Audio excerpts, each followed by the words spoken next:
Hello everyone, welcome back to our channel. In today's video, I'm going to show you how to close positions on Robinhood account.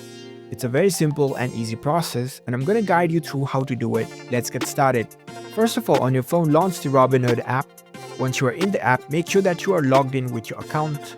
After you are logged in, you will see this kind of interface.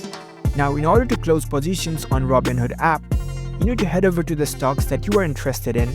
Open up the stocks page. Once you're in the stocks page, at the bottom you can see the trade button. Tap on it. After that, you'll find the option of buy and sell. You need to select the sell option. You can select the order type. Select a market order option if you want to close a position immediately, or if you want to set a specific price, you can go with the limit order. Now over here, enter the amount of money equivalent to the share that you want to sell. So in this price, you'll be closing the positions on. So after you confirm your sale, you can then view your order and complete the further process. That's how you can easily close positions on Robinhood app. If you found this video helpful, don't forget to give this video a thumbs up and subscribe to our channel for more tech tips. Thank you for watching.